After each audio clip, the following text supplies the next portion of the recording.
to get started. Again, my name is Jim Kelly. I'm the program manager for the 55 Plus Driver Safety Program out at the Georgia Department of Public Health. My able assistant is Lila Ralston. She is the program consultant for the Driver Safety Program. We run out of the Georgia Department of Public Health, the Injury Prevention Division, and we are very happy to have our Deputy Director, Elizabeth Head, here to do the presentation. And let me do a quick introduction of her. Elizabeth Head is the Deputy Director, Injury Prevention Section of the Georgia Department of Public Health. Ms. Head's area of expertise is aging and injury prevention. She earned her master's degree in public health from Georgia State University and has worked in public health for 16 years. As Deputy Director for the Injury Prevention Program at the Georgia Department of Public Health, Elizabeth coordinates the Be Seen project for Georgia, funded by CDC. This project aims to incorporate public health into dementia, including Alzheimer's, all the Alzheimer's work happening in the state. In addition, she is a subject matter expert in driver safety for adults 55 plus and older, and manages highway safety grant staff within the Injury Prevention Program. She has worked with national, state, and local partners on a variety of injury topics, including fire prevention, drowning prevention, and fall prevention. Elizabeth spends her free time enjoying quality time with her family when she is not presenting for us, which we appreciate. Thank you, Elizabeth. I will now mute myself and turn it over to you. You should be able to share your screen. Fantastic. All right, everyone, it's such a pleasure to be here today. I'm going to take a moment to get this started. And then let me see something. I got to pull up my chat window in case everyone has questions. I really appreciate the kind introduction. I'm thrilled that we're able to do the symposium this year. This is a really exciting time. We like to do lots of things in person, but given the pandemic, being able to have some virtual offerings is really incredibly exciting for us. So I'd really love for this to be interactive as much as it can be interactive in a webinar setting. So please feel free to put questions in the chat about any of the content that I'm discussing, and we can have an open discussion about the slides. Today, we're going to talk about promoting driving longevity. So included in our discussion today is what does it mean to age? We will talk a bit about the data because we're public health, and that everything we do, we try to have it be data driven, and then really delve into this topic of how we promote driving longevity. And to do that, we have to understand what it means to drive, what it means to age, the impact of driving cessation on the individual, and then of course really get into the tools that can help promote safety and mobility on and off the road. So the first thing I'd like us to kind of consider is, what does it mean to age? And as a group, what are those stereotypes? Please feel free to put some things in the chat around what it means to age. I know growing up, my parents used to talk about the blue-haired folks, which I guess signaled older. I didn't actually understand what that meant at the time.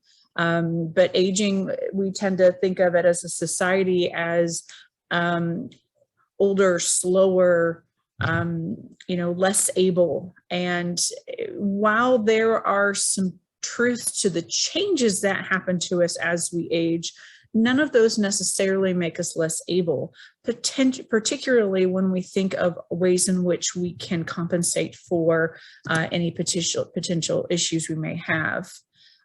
Exactly as Lila says, products and systems are no longer designed to accommodate someone as they age, and that's something we really need to consider.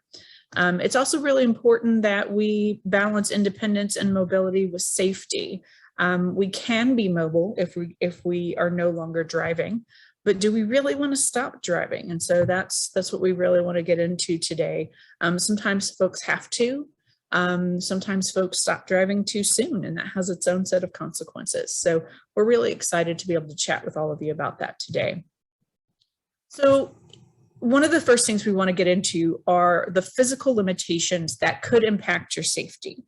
And everything that you see on the circle in front of you, muscle weakness, foot problems, heart rhythms, heart rate problems, history of falls, vision, dizziness, multiple medications, and difficulty walking, and difficulty with balance. All of these items impact your safety as an individual. So your muscle weakness, your foot problems, all of these things can affect your ability to react in a timely, safe fashion.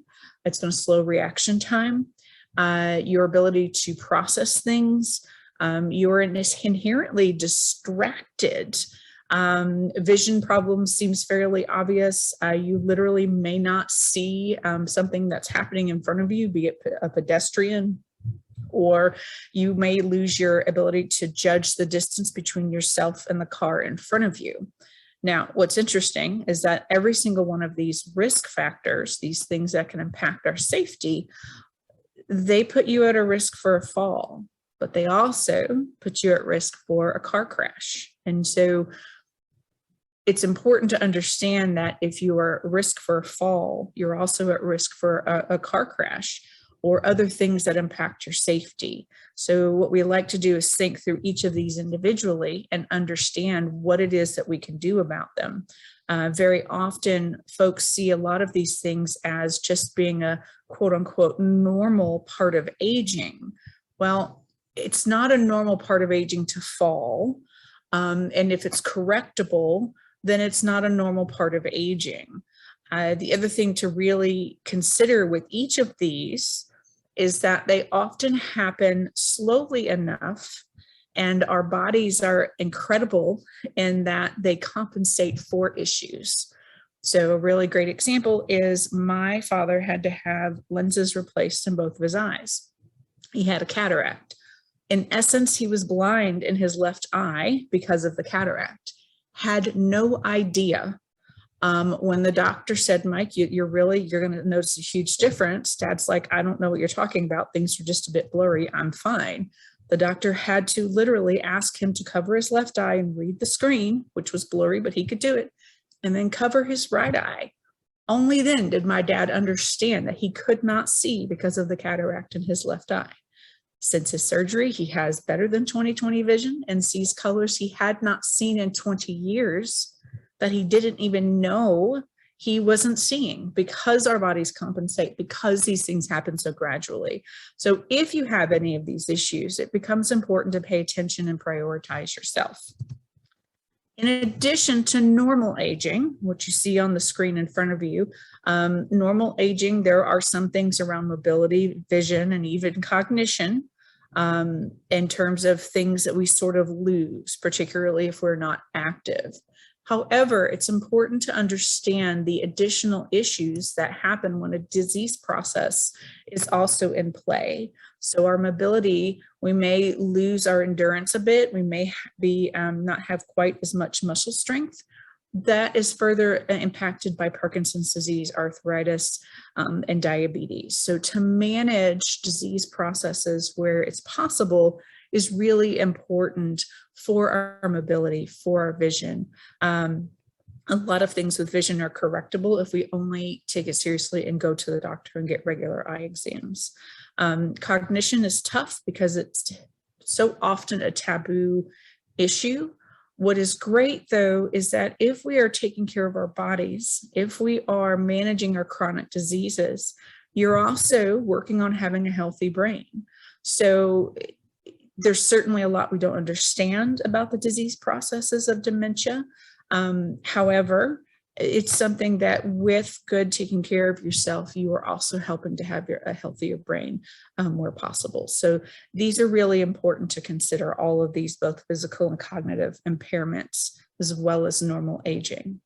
So taking all of these things into consideration, it is understandable that when we look at this data, and let me help you through this here, what you see here is motor vehicle crash deaths, the rates for Georgia from 2013 to 2017. And this is from ages 0 to 54, your rate is 12.4.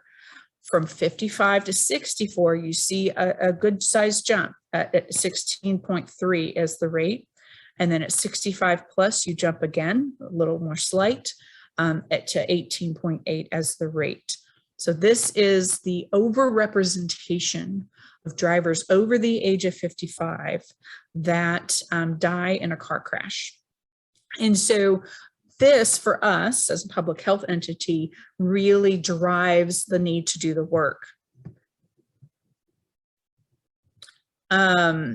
While this is deaths per 100,000 population, what we want to understand is, why do we see this jump in ages beginning at 55? We speculate that at age 55 through age 64, we may have older children in the house still. Those college-bound kids, they like to not leave. I have a couple in my house now. We are probably caring for older family members, be they parents or grandparents or aunts and uncles. And then really in this age group, we really begin to see the emerging of our own chronic conditions that we have to manage as well. So there's a lot on the plate of an individual during this time. So unfortunately, what happens is, if you look at this and you just see, yep, older drivers are more likely to die in crashes, we typically also then think that an older driver is more likely to crash. And the data tells us a different story. Older drivers tend to have fewer crashes. Would love to see in the chat why we think older drivers have fewer crashes despite being overrepresented in the fatality data. Any thoughts on that? Also, feel free to unmute since we have that ability now.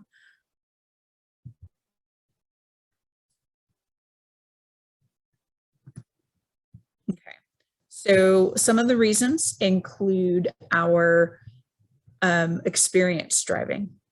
A driver at the age of 30, that is a good driver. By the time they reach age 80, assuming no significant cognitive and physical decline, if they're still driving, they're a good driver with 50 years of driving experience. And so to promote that driving longevity with that person is to help them be aware of where their issues are. And what's fascinating is that our older drivers, because of all those years of experience driving, we don't drive at night. We don't drive at night because nobody can see at night. The contrast is not there and it becomes difficult. And so they self-regulate, which is a beautiful thing. And they're more often likely to wear their seatbelts, and they tend to be safer on the road. They may decide that highways aren't for me, certainly not in Georgia. Nobody wants to be on the highway in Georgia, despite all the cars that are still on there. So for these reasons, they do have fewer crashes. So then why the overrepresentation in the fatality data? And by the way, that overrepresentation in fatalities is the same. There's also an overrepresentation in hospitalizations as well. We can link that to fragility and frailty. So we are more, or frailty and fragility, we're more likely to be injured in a crash, and we have a harder time recovering from that crash if it happens. So that is where we really need to be taking care of ourselves as to the best of our ability and understand what our physical limitations are. Another interesting thing that we like to look at for our 65 plus populations is, why are they being cited? If we look at our citations in Georgia, this I believe was for 2017, following too closely is number one, 27% in terms of the citations for this age group. Our failure to yields take up pretty much the rest of the top half, with about a 24% combined, and then weaving and failure to stop.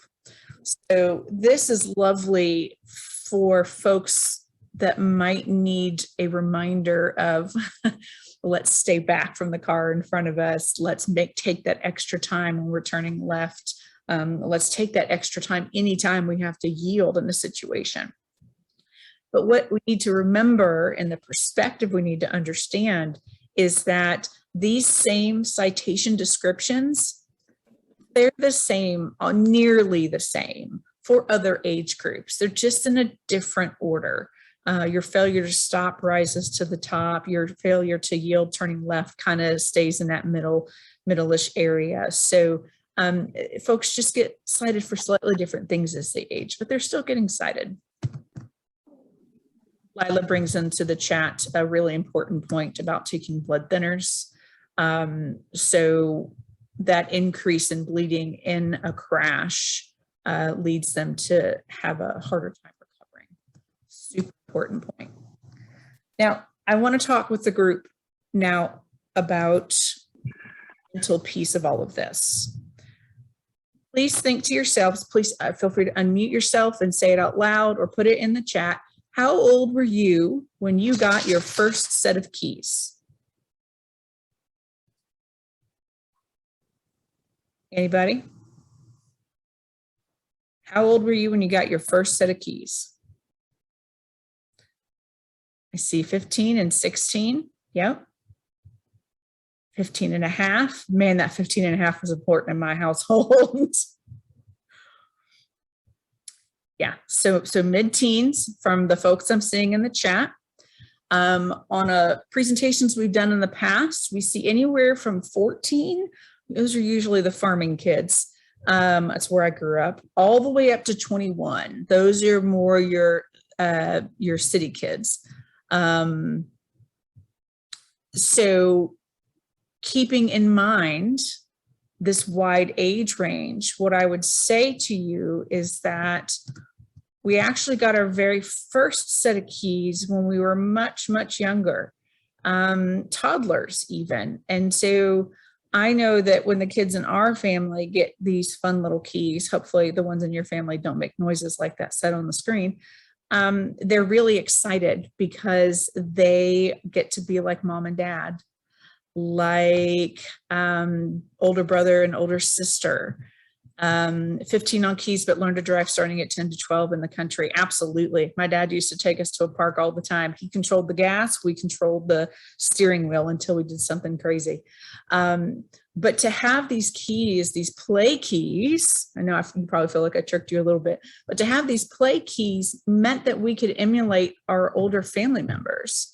And then of course, when we got our first set of real keys, anywhere from 15 to 16 or 17 in this particular group, how did that feel? Remember how that felt when you got your first set of keys? You finally got that learner's permit, that actual license.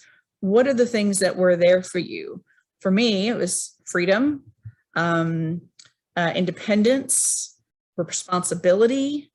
We were going to get in trouble for going out and staying out, but we could go out and stay out. And that was a big deal for us in our household. So when you think about this, and then you add on to it the rest of the keys you have across your life. So what are other types of keys that you've gotten in your lifetime? First house, first car you bought yourself, maybe a vacation home, maybe keys to your office, your keys to your boat that you were happy to get and happy to get rid of when you sold the boat. Keys represent stages of our life. And so when we think about what those keys mean, it becomes really important to understand that when we suddenly decide, and suddenly is taking it a bit lightly, when we decide that perhaps the loved one in our life shouldn't be driving. And so the meaning of driving becomes really important to consider when we're talking about these tough conversations. And I want to go back to a point that Regina has put in the chat. Multiple factors contribute to increased injuries and decreased ability to recover from MVCs. Absolutely. This is not a one-shot deal. And it's not a one-shot deal no matter what age you are. But in the scenario where you've got, let's say, a car crash at 20 miles an hour, at 30 miles an hour, and there's a 30-year-old and a 70-year-old, and they have the exact same injury. Those multiple factors, generally speaking, if you're looking at both of them being reasonably healthy, your 70-year-old is going to have a harder time recovering from that broken leg. Not always. We're talking law of averages here, and we definitely have to consider multiple factors. However, the recovery from a car crash as we age becomes more and more difficult, or as we have multiple conditions that affect our ability to recover from a crash. Super important point. Thanks for bringing that up, Regina. When we're thinking about our tough conversations, understanding that meaning of driving is really critical, because until we understand that, we're just going to say it's fine. We're going to get you around other places. What we need to consider, thinking of multiple factors, is that folks, as we age, we don't want to be a burden. We want to contribute to society. We want to be independent. Particularly in America, we love our keys. We love to be able to get in the car and go. So having someone come up to you when you reach a random age is challenging, particularly if you don't have any observed driving issues behind the wheel. So when thinking about these tough conversations about what could or should happen, also observing driving skills and thinking about what's happening. So if you walk around mom and dad's car, grandparents' car, relatives' car, and they have all these crazy unexplained dings and dents, and they are agitated and upset and just talking about all the horrible drivers on the road. We all know there's lots of horrible drivers on the road. Absolutely acknowledge that point. However, the combination, that constellation of issues with the physical damage to their car, it may mean that they're the ones kind of contributing to that unintentionally, particularly if they don't know how it got there. And so that, taken with understanding the meaning of driving, really allows you to plan out conversations around driving. Now, for our folks in the room and participating today, maybe you are the person over the age of 55 in the room. I know I'm getting close myself, so I want to be in charge of my life, just like everyone else wants to be in charge of their life. So we really have to think of the ways in which we as an individual can plan for the potential of not driving. Doesn't mean you're not going to drive. It simply means that you control what it is that you want to happen if you discover one day that you are unsafe. Much like we plan for retirement, much like we make a plan with our doctor if there's a condition that we have to manage, we need to make a plan for our independence and be present and understand that no matter what, driving or not, we can still be independent. And the reason why this planning for mobility is so incredibly important is because when we take away keys, when we isolate an individual, they are lonely, they're depressed, and they are frankly bored. I think the pandemic that we have all lived in over these last nearly 2 years now really gets us into the frame of mind of understanding a little bit of what it means to have all of these things impact us. What we have seen in the literature is that when folks no longer have their keys and can't get around and can't participate in the things that they enjoy, their mental and physical health decline really quickly. And so making this plan for mobility where that individual gets to be in charge, where you get to be in charge, because gosh knows I want to be in charge of everything in my life, becomes really critical. Yeah. So I want to get into some solutions here, because this conversation, having this conversation, and folks in the room that are maybe in our over 55 club, think of this not just for yourself, but for your loved ones, your family, your friends, and ways to broach this conversation. We are never going to have a successful conversation about being independent, driving or not, by starting off saying we should talk about driving, not driving anymore today. Quickest way to turn off a crowd. But what's a great way to broach a conversation? Well, let's talk about safe cars and insurance discounts. Anybody here not like a discount? Everyone likes a discount. I know I can't see faces. Everyone likes a discount. Everyone likes a safe car. So talking about finding a safe car, consumer reports, doing a good old-fashioned Google search, talking with your friends and neighbors about the cars they've recently purchased, all of those help us figure out the best cars, the safest car for us at every stage of life. Reading our owner's manual. This is going to help us understand the car that we're in. Understanding technology. It's really great to have good technology in our vehicles. What we need to be careful of is that we know how to use it and what it's for. As a joke, my husband let me test drive a Honda several years ago, and it had all the fancy bells and whistles that included if you leave the lane at all, it beeps at you. It beeps, the seat vibrates, there's a pinging noise. It's really odd. And I didn't leave the lane. I simply moved to avoid a very large car changing pothole. And he just laughed because I didn't understand what the tech was because I hadn't read the owner's manual. So it becomes important for us to understand that. There is a really great website called My Car Does What.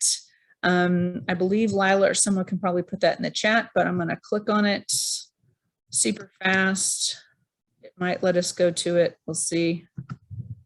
It is. It's going to take just a moment to pop up. This My Car Does What website is great because it talks about safety of vehicles. Hopefully everyone can see this. We're going to let the screen get big because that's too tiny. All right. No More, Drive Safer. So this lets us look at car safety features by vehicle, which is really, really cool. You can search by different cars. I don't have an Aston Martin, but that might be fun to look at. Your Buick, your Cadillac, your Chevys. So we look at a safety feature here, just on a Chevrolet in general. And what it does is it takes you to the website and it's going to allow you to see what Chevy offers in terms of vehicle safety features, which is really important. Yeah, so now be careful because it also allows you to build a car and, purchase a car, but, they've got the changing lanes with there's somebody in your blind spot, forward collision alert, emergency braking, and you're going to find all of this on any of the websites that you visit from our My Car Does What website. So hopefully that is helpful for everybody. In addition to safety, we encourage everyone to take a driver safety course. This gets us to our insurance discount pieces.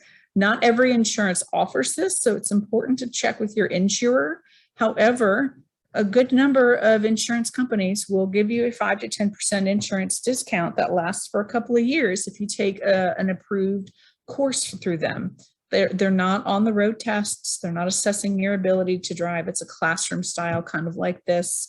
There are a lot of online offerings these days, which are really fantastic. So I encourage you to have that conversation with your insurer. It's also really important to stay safe on the road by understanding the safety messages. We've got to know the safety messages. We've got to obey them. How we are taught to drive one time in our life, one time, at the awesome age of 15 to 17. If you even took a driver's training course, you can technically with a number of hours that you log, you can do an online course now, and that's the end of it. So as there are changes in road design, updates to road design, as engineers and city planners put in different safety features around your city, it's on us to be up to date with what's happening with safety messages. So it behooves us all to take a moment and look for what a new safety message is and means so that we can understand it. It's important to have knowledge about the road, about yourself, and about your car. So what's happening on the road, planning your routes ahead of time is always a good idea so that you know about any road closures. If you know about yourself that you have a harder time with left-hand turns now, maybe you take a slightly longer route and take right-hand turns. And, not or, and go to the doctor and figure out why you're having that issue, because it could be very, very correctable with different lenses and glasses or with different medications. Tackling that low-hanging fruit really allows you to keep your knowledge up to date. And then about your car. Car maintenance is the easiest active way to keep your car safe and keep you safe in your car. Space. I know we're in Atlanta, and I know there are folks from out of state here, but in downtown Atlanta, it's as though some magic sign says, now you must be as close to the car in front of you as possible. Not true. We should be stopping. When we're stopped, we should be able to see the tires of the vehicle in front of us. If you can't, you're too close. In a downtown urban situation, there are all sorts of other things that you've got to take into account. Everything is multi-factor here, but where it's possible, keeping that space keeps us safer. It allows us to have a little bit of additional time to react to whatever is incoming. And certainly in places like Atlanta, there are a lot of factors coming in and inundating us at any given time. We are absolutely unique, just like everyone else. So thinking of distraction, thinking of road rage, thinking of distracted driving, we don't know what's happening in the car next to us. All we can do is plan and be aware of what's happening so that we can keep ourselves going. The challenge of change. Really the only constant in our lives is that things are always changing and hopefully evolving, but certainly always changing if nothing else. It's really important to be honest with ourselves and to be realistic. If we are noticing some changes, if we're getting out of the car feeling more tense and upset than we used to when we were behind the wheel of the car, it's really important to ask ourselves why. To take that time, even though it's definitely in an era of our lives where we don't feel like we have time, to take that time is really critically important. And giving up the keys. You get to be in charge of your independence and your mobility. You do.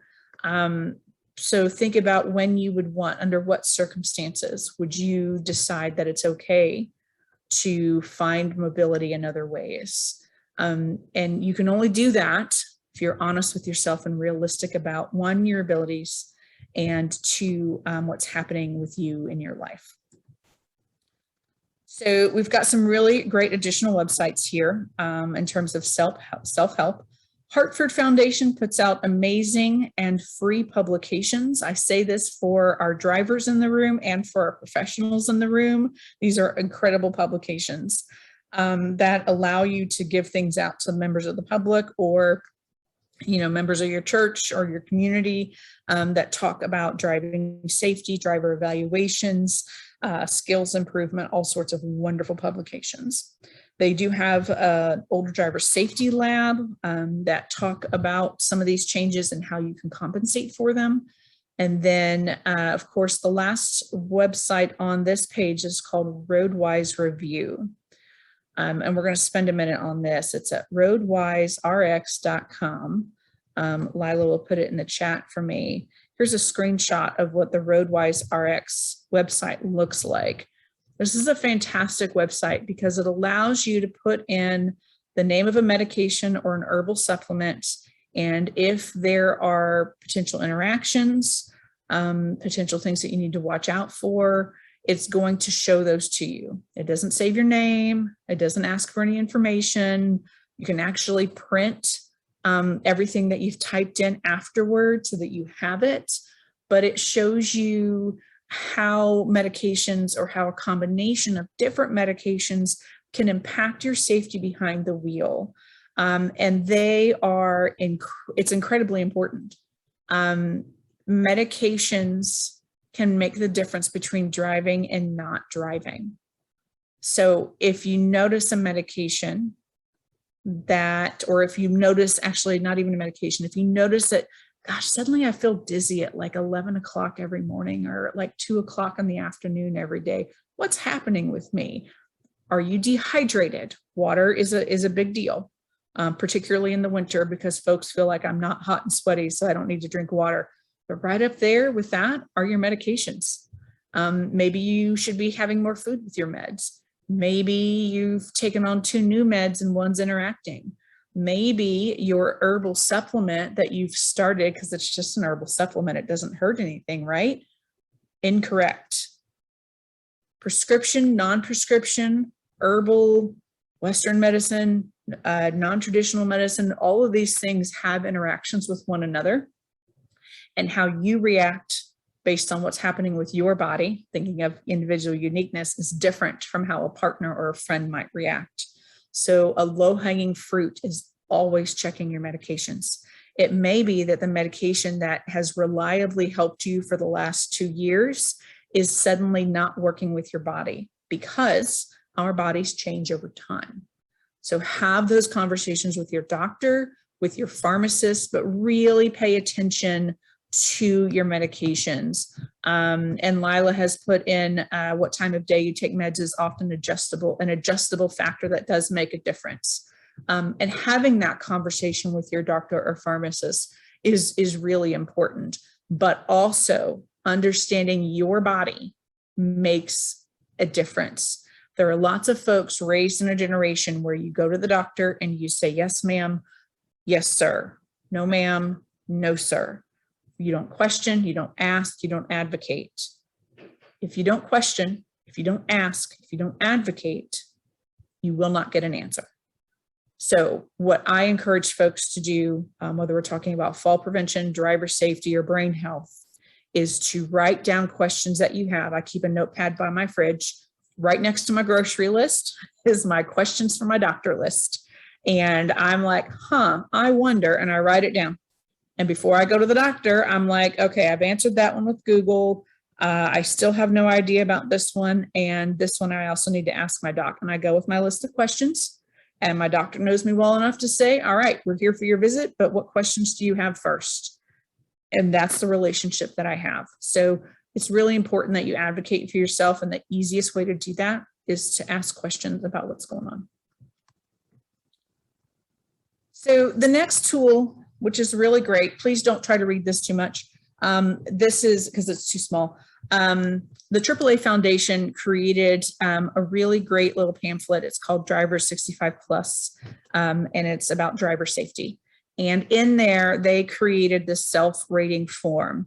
Our team has taken this form and made it more readable and created contrast on the form.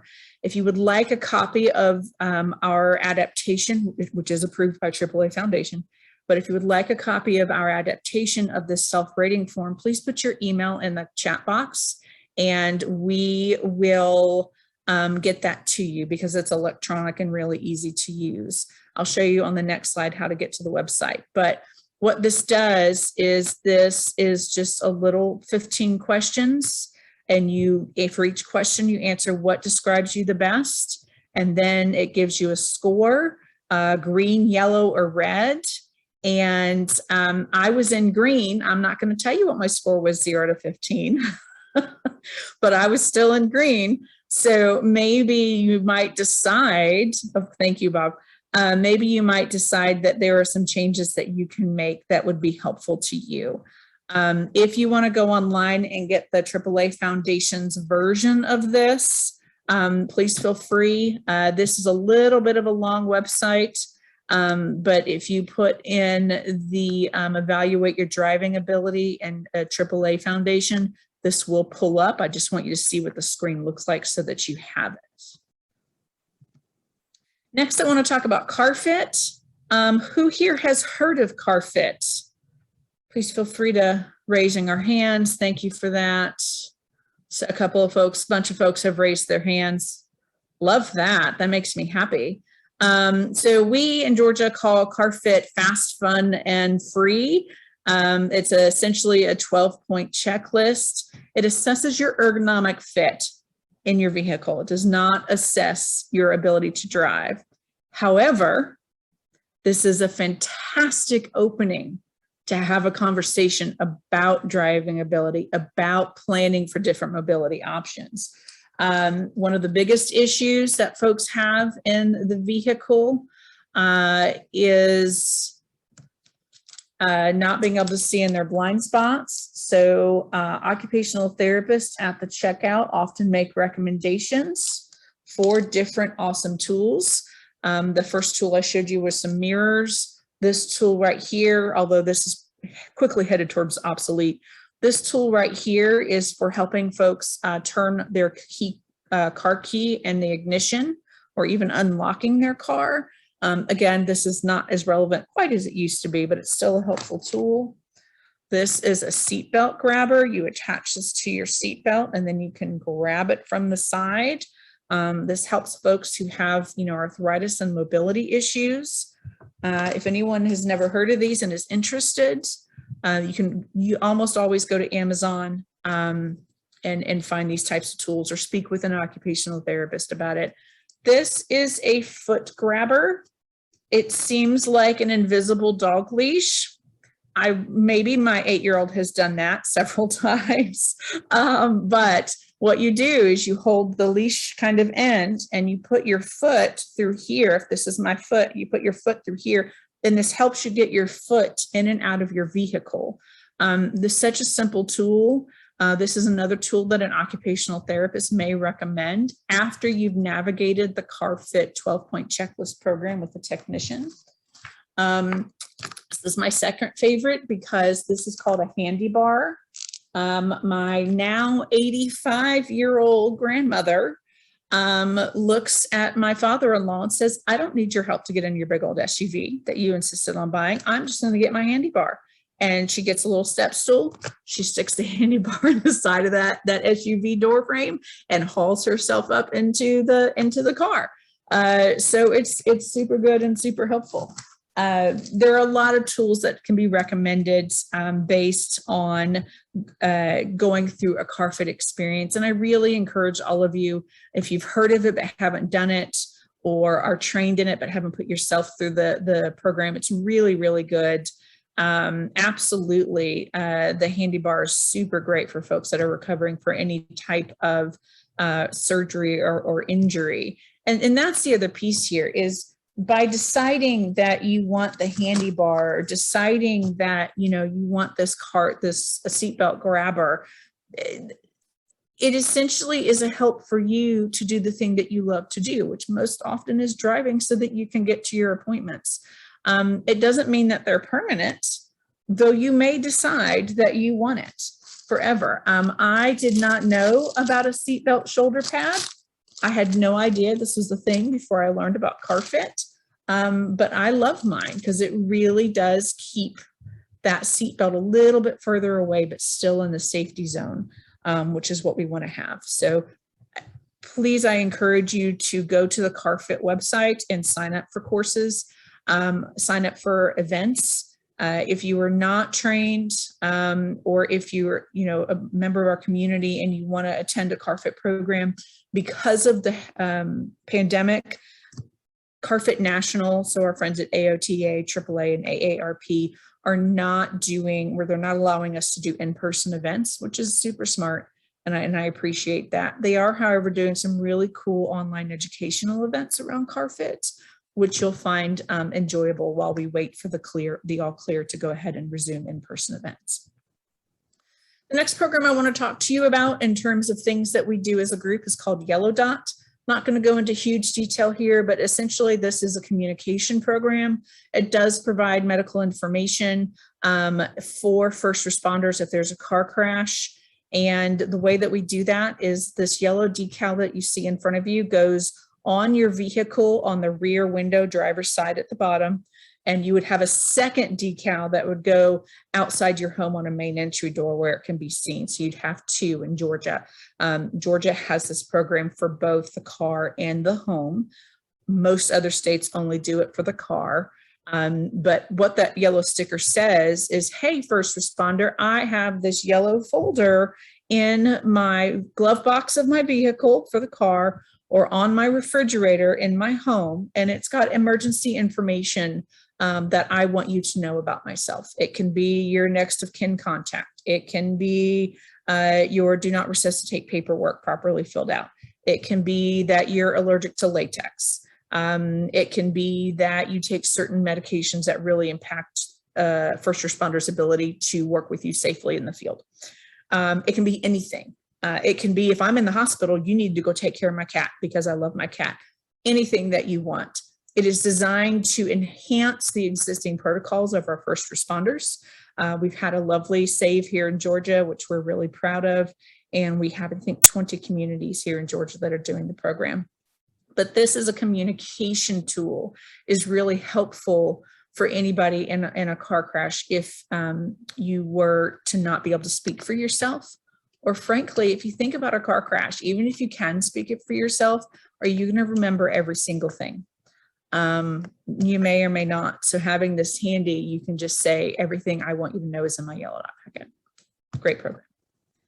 Resources to stay safe, assess your safety and sharpen skills. Sometimes doing a self-assessment, sometimes doing other items isn't enough. I want you to pay attention to the 1, 2, 3, 4th bullet point, certified driving rehabilitation specialists. At some point, someone's going to say, we want you to be assessed. Find a certified driving rehabilitation specialist. They're an occupational therapist with an additional certification, and they can help you. Much to families' dismay, sometimes a person just has something going on that is easily corrected. A rehabilitation specialist is designed to, if possible, rehab a driver. However, they will also be incredibly honest about a person's ability to drive and long-term ability to drive. Sometimes it's a, hey, why don't you not drive on the highway anymore? Or maybe you should only go to the grocery store and to your church. So they are really great at determining and helping with that mobility plan that we've talked a little bit about. For family members, skills observation is really important. So go online and look for skills observation videos or vignettes, and these will pull up. And you can kind of get an idea of what different folks sound like and talk about when they're chatting with one another about making a plan for mobility. So again, if you look at the making a plan, you see the overview, signs of changing driving abilities, conversation starters, ways to plan ahead, and other resources. Understanding changing driving abilities, which we've talked about, and conversation starters like this one are really important. So I know from my mom, who would probably still not want to do it, but my mom, we have talked about going ahead and taking the bus to get to dinner. Why not? Why not have a new adventure? Or the second one, it says, I know you count on driving to stay connected, but I'm concerned. I'd like to work on a solution together. Even if a crash is not your fault, you might be really hurt. A person is still going to be upset by almost every single one of these conversation starters. But starting the conversation is the only way to have the conversation. Really incredibly important to think of that. In Georgia, you can call Empower Line at this number from anywhere in the state. And they are going to connect you with one of Georgia's 12 area agencies on aging. I'll go back to this one, 404-463-3333. Anywhere in the state will connect you to your appropriate area agency on aging. The good news for our folks out of state, if you don't already know this, every state in the country has area agencies on aging. Some states have 4, some states have 12, and everything in between. It's broken up geographically by state. So Georgia has 159 counties, so we have a lot of area agencies on aging. These lines and these AAAs are staffed by certified information and referral specialists. They are phenomenal access to resources, not just for driving, but for physicians, particularly in rural areas, for meal assistance, for transportation and general assistance, for being an access point for programs. Really, really great resource that everyone, professional and community members, should take advantage of and partner with. The last thing I want to talk about today and for Georgia specifically is our Georgia Department of Driver Services. Renewals in Georgia now happen every 8 years. Our website is great because they also offer mobility resources, transportation options, and where necessary, the medical revocation process. If you're a professional and would like to hear in more detail about our Georgia medical revocation process, feel free to join us at 1 p.m. today, where I will be going into that particular process in depth. However, for our members of the community, Georgia Department of Driver Services has worked really hard on their customer service point of things, and they have some really great mobility resources available to you. You'll see the website there on the slide. It is 10:50. I am incredibly grateful for your time and attention today, and I would love to open our conversation up for any questions that you may have, any discussion that you would like to do here in these last 10 minutes of our time together.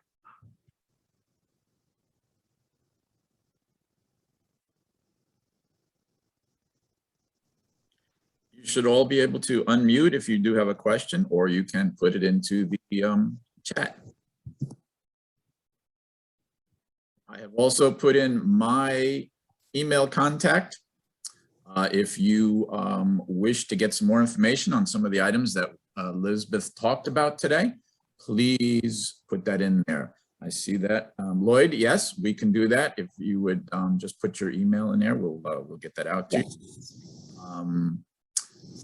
And I want to put in a quick little advertisement while you're all thinking of questions or trying to find the unmute button like I just tried to do for about 15 minutes.